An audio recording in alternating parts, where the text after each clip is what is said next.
일단 뭐 제가 알고 있는 선에서만 얘기하자면 문재인 정부 부동산 정책 도대체 뭐냐, 이게 약간 엇갈리긴 하죠. 그러니까 문재인 정부는 명확하게 다주택자를 타겟으로 놓는 설정을 하고 있잖아요. 그게 한편으로는 지지자들한테 지지를 받고 있는 거고, 결국은 이 다주택 투기꾼들의 장난질에 문재인 정부가 맞서 싸우고 있는데 당하고 있다. 언론들 똘똘 뭉쳐서 당하고 있다. 뭐 이런 프레임도 존재하고 있는 거죠. 근데 그러니까 전 문재인 정부가 그 초기부터 취했던 뭐 자신들의 입장은 어쨌든 규제를 강화하겠다라는 거였긴 했거든요.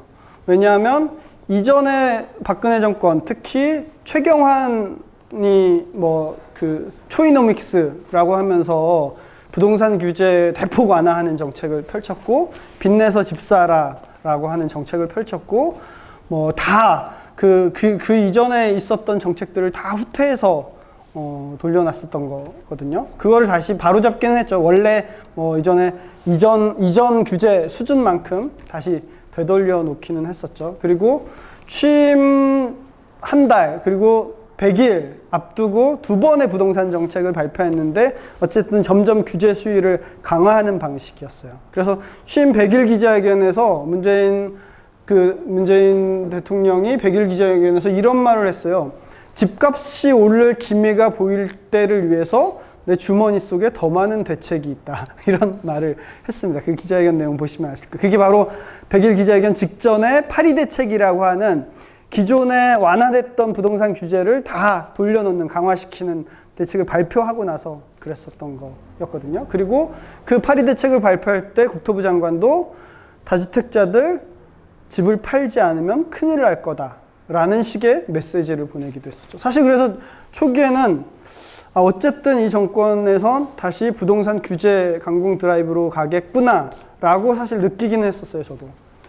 그런데 전반적으로는 어쨌든 규제를 강화하는 정책을 지금까지 펴오긴 했는데 핀셋 규제였던 거죠. 근데 결정적으로는 바로 그 첫 해 연말에 다주택자 임대주택 등록제를 발표했죠. 그해 10월인가요? 그러니까 임기 첫 해 10월에 주거복지 로드맵이라는 것을 발표했어요.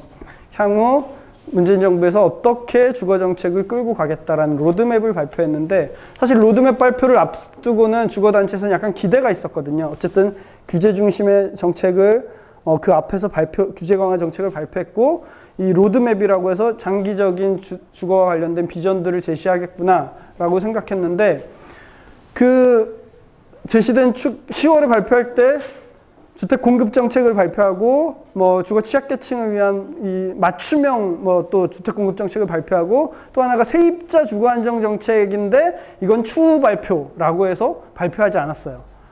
근데 이 영역을 12월에 다시 발표를 했죠. 그때 근데 발표한 게 집주인과 세입자가 뭐 서로 어쩌고 저쩌고 하면서 임대주택 등록제도를 발표했죠. 그러니까 소유자들이 임대주택을 등록해서 이제 등록임대주택으로서 약간의 규제도 받으면서, 대신 그러면 이제 세입자와 관련돼서도 뭐 4년 혹은 등록임대주택에 따라 8년까지 살 수 있도록 하는 이런 것들을 좀 보완하는 방식으로 발표했는데, 문제는 이때 다주택자들에 대한 여러 가지 세제 혜택을 왕창 부여했어요. 그러니까 기존의 다주택자들에 대한 사실 전혀 이게 그 관리가 안 되니까, 실제로 임대 장사를 하고 있는 사람이 어떻게 소득이 발생하는지조차 데이터가 없으니까 그거를 파악하겠다면서 가입을 유도시킨 거죠. 가입하세요. 임대주택 등록하세요. 대신 당신들에게 혜택을 주겠습니다. 그러면서 여러 세제 혜택을 주면서 실제로 그게 뭐 투기꾼들에게 꽃길을 깔아줬다라는 평가를 받았거든요. 그걸로 인해서 임대주택 등록들을 이제 이 임대주택 다주택자로 등록하면 세제 혜택이 훨씬 크니까 그때부터 이제 갭투기를 통해서 주택을 점점 사들이기 시작했던 그 정책이 있었던 거거든요. 그래서 사실 종합적으로 문재인 정부에서 규제책은 계속 핀셋 규제를 하는데, 결국은 이 집값을 폭등되는 것을 막겠다라는 정책 기조는 있다고 보여져요. 어쨌든 규제 정책으로 가니까. 근데 집값을 떨어뜨리겠다라는 의지는 전 전혀 보이지는 않는 것 같아요. 그리고 떨어뜨릴 생각도 없는 것 같고요. 근데 대신 이게 급격하게 오르지 않도록 하겠다라는 수준의 정책들을 취하고 있는 것 같고, 다만 이것에 대한 사실 집단적인 반발도 역시 있는 거죠. 결국은 이제 다주택자들이 정권 언제까지 가냐 보자 라고 하면서 사실 지금 버티기 하면서 오히려 더, 그러니까 정부 정책의 신뢰가 전혀 안 생기는 거거든요. 저는 오히려 최근에 부동산 문제와 관련된 민심 폭등한 게 총선 이후잖아요. 총선 이후 그때 언제죠? 6월인가요? 뭐 무슨 그때도 주택정책 발표한 다음 직후였죠. 근데 사실 원래는 이번 총선이 부동산 투표가 될 거다라는 예측들이 상당히 많았거든요. 사실 월세 폭등이나 전월세 폭등이나 집값 폭등은 작년 연말부터 극심해졌거든요.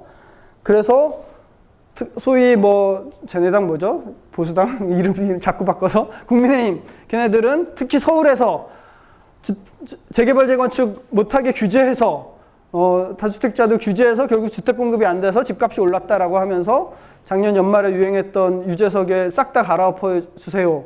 이게 트로트가 사실 선거 로고송으로 쓰일 거다라는 식으로 예측을 할 정도로 특히 서울에서는 부동산 선거로 방향이 가겠구나 싶었는데 코로나 때문에 유예가 됐던 거죠. 그러고 나서 어쨌든 이 부동산 문제가 심각하기 때문에 민심이 폭발 직전에서 정부에서 규제 정책을 발표했는데 또 역시 규제 정책을 발표했는데 오히려 난리가 났어요. 그때 난리가 났던 지점을 잘 보면 뭐냐면 그때부터 이제 언론이 쏟아낸 담론은 이제 청년들이 혹은 집 없는 사람들이 내 집 좀 가져보겠다는데 다들 너네들 집 가져서 저렇게 돈 벌어놓고 이제 내가 내 집 좀 가져보겠다는데 왜 규제를 하느냐, 약간 그런 프레임으로 들어오더라고요. 그래서 뭔가 그 시기부터 부동산 문제에 대한 민심 폭동이 한편으로는 언론에서 굉장히 또 왜곡된 프레임으로 얘기되면서 결국은 정부가 대규모 주택 공급 정책 발표한 거잖아요. 그리고 실소유자 보호하겠다면서 애초에 규제하기로 했던 1주택자에 대한 규제도 지금 계속 또 완화하려고 하고 있는 정책들을 펴고 있는 과정에 있죠. 그래서 어쨌든 뭐 다주택자에 대한 규제 프레임을 쓰고 있지만 집값 상승을 억제시키려고 하는 정책적 의지 외에 집값을 떨어뜨리려고 하는 거로는 보이지 않는다라고, 네, 저는 어쨌든 그렇게 보고 있고요.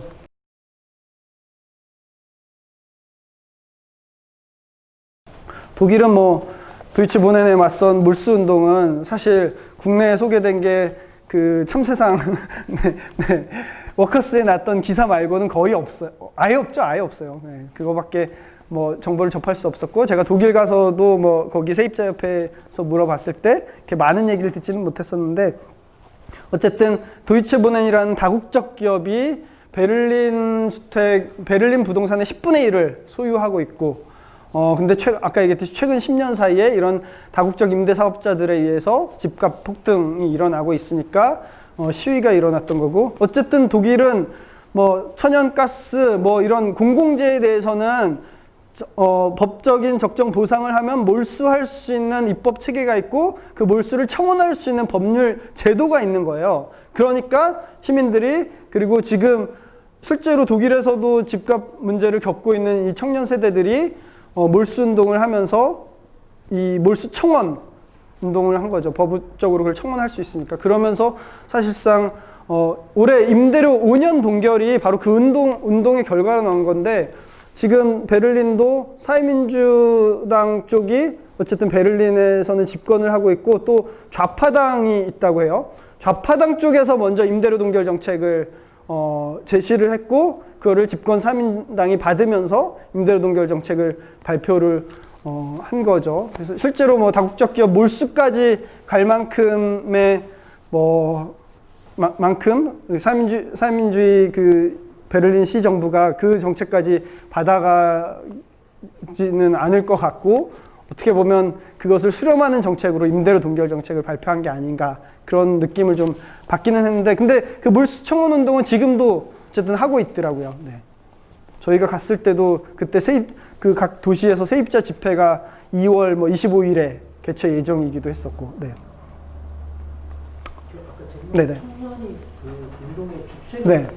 추측이 된 이유가 뭐냐고. 저도 그거는 잘 모르겠는데 어쨌든 지금 뭐 전 세계적으로 사실 부동산 폭등하고 있는 상황에서 실제로 기존의 주거 안정성이 무너지고 있는 거잖아요. 독일 같은 경우도 어쨌든 세입자들이 장기적으로 안정적으로 거주할 수 있는 구조가 갖춰져 있었고, 독일도 한국이랑 비슷해요. 그러니까 주택을 소유한 사람의 비율이 거의 60% 가까이 되고 소유하지 못한 사람이 40%인데, 이 소유하지 못한 40%는 아무래도 젊은 세대들이 많은 거잖아요. 지금 한국도 역시 그렇고. 근데 이 세대가 그래도 그동안의 노동자의 도시에 맞는 적정한 주거비가 형성되면서 안정적으로 거주할 수 있었는데, 이게 최근 10년 사이에 다국적 기업들의 편법에 의해서 임대료가 폭등하니까 바로 이 세입자 세대들이 저항이 일어난 거고, 그 세입자 세대의 주축이 또 청년을 차지한 게 아닌가 싶더라고요. 네.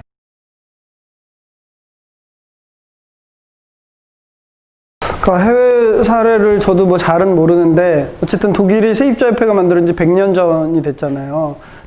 전후 뭐 세계대전 이후에 주택 문제가 심각했고, 그 시기에 어쨌든 사회주의를 표방한 이 정권들이 시정부나 이런 데들을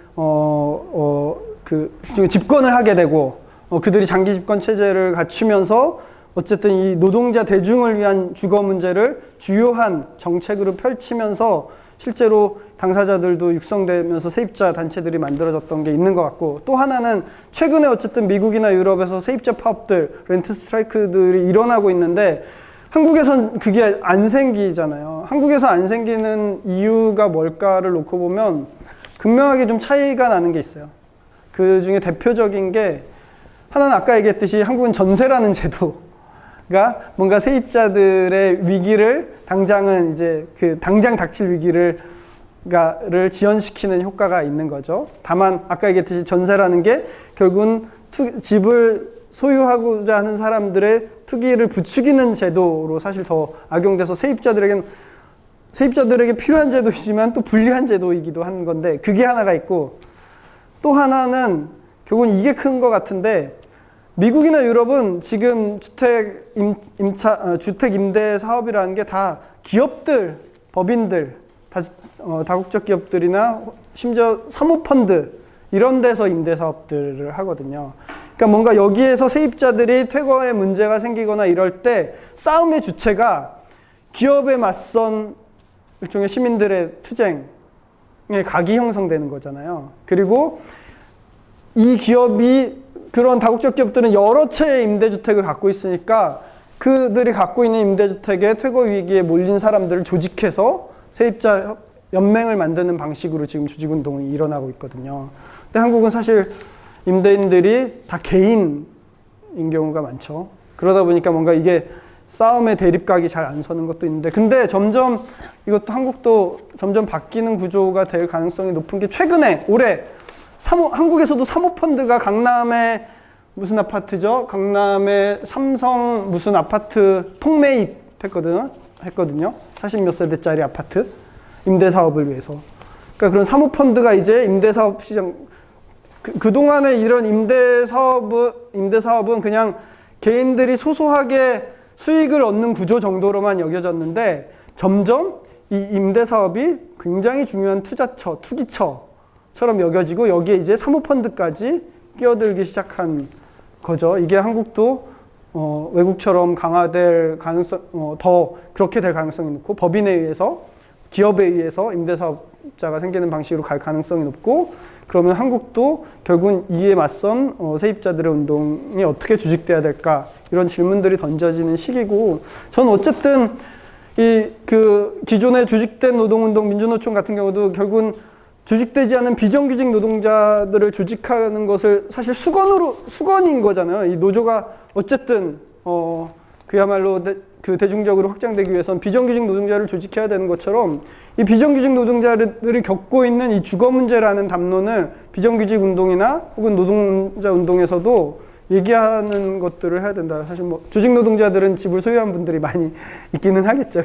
기존의 노동자들은. 네, 그런 전망을 노동자 운동에서도 좀 가져야 된다는 생각이 듭니다.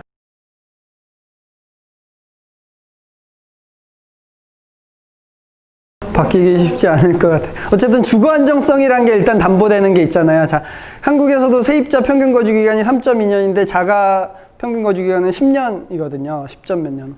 어쨌든 결국은 그러니까 모르겠어요. 여전히 집을 투기적 상품으로 여기고 집을 통해서 수익을 얻으려고 하는 욕구들이 많이 있지만 조사를 해보면 물론 착하게 응답하는 건지는 모르겠는데 작년 주거 실태 조사에서도 집을 소유할 필요가 있다라는 응답이 85% 이상 나왔어요. 높게 나왔죠. 당연히 그렇겠죠. 근데 왜 소유하고 싶냐라는 응답에 역시 6%가 안정적으로 거주하고 싶어서라고 응답했거든요. 자산 증식은 7점 몇 %가 나왔고 결국은 세입자의 주거 안정성이 너무 낮다 보니까 2년마다 이사 가야 되는 이런 상황이 너무 심하고 2년마다 전월세를 올려줘야 되는 이 상황이 너무 극심하다 보니까 결국은 집을 소유해서 은행에 월세를 내는 은행 세입자여도 주거 안정을 갖고 싶다라는 욕구가 생기는 거가 있는 것 같고 그래서 결국은 소유하지 않아도 주거 안정을 누릴 수 있는 제도적인 것들이 마련될 때 자가 소유에 대한 욕구나 이런 것도 떨어질 거고 실제로 소유하지 않아도 안정적으로 거주하면 주택 소유에 대한 욕구가 낮아지면 집값도 떨어질 수밖에 없거든요. 근데 이제 은행에 빚을 져서 소유하고 계신 분들은 또 집값이 떨어지면 이게 또 곤란한 상황이 돼버리는 이런 모순적인 구조가 또 존재하는 거죠. 네. 일단 공급과 관련돼서는 결국은 그러니까 민간이 소유할 수 있는 구조를 최대한 줄여야죠. 하다못해 이번에 신도시 정책이나 공급 정책 정부에서 발표했잖아요. 그게 대부분은 민간 소유의 땅을 공공이 공익적 목적으로 또 수용해서 주택을 짓는 거거든요. 근데 지금 공공주택 특별법 이런 거 보면 거기에 임대주택은 25%, 공공분양주택은 35% 이상, 그럼 나머지 60%는 민간에 매각해서 민간이 분양을 질 수 있도록 하고 있어요. 사실 공공이 개인 땅 수용해서 택지 조성해서 싸게 건설사한테 너네 아파트 줘라라고 60%를 떠넘기는 구조거든요. 이건 사실 또 집값을 올리는 구조가 되는 거죠. 그래서 사실은 민간이 주택 분양을 공공이 조성한 토지를 민간에게 조성하도록 주면 안 되고 또 공공 역시도 공공 임대주택을 더 많이 짓던가 아니면 공공 분양주택도 사실 공공 분양주택 지면 민간보단 싸게 짓잖아요. 근데 싸게 줘서 개인이 분양받으면 자기 이제 이 사람은 그래서 공공분양 로또 분양이라는 말을 하는 거잖아요. 그럼 공공이 분양할 거면 토지부 임대주택이나 환매조건부처럼 토지는 공공이 소유하고 건물만 소유자가 갖되 환매조건부 나중에 팔 때는 공공에 우선적으로 팔게 하는 방식의 주택을 공급하는 방식으로 공급에 관한 분배 정의도 당연히 있어야 될 것 같고요. 결국은 저는 이제 아까 계속 강조하듯이 이 분배라는 것들이 이 공급 중심이 아니라 이 점유한 사람들의 안정적 거주로 인해서 주거비 부담이나 거주 기간에 대해서 장기적으로 보장될 때 또 그게 분배 정의라고 생각합니다. 네.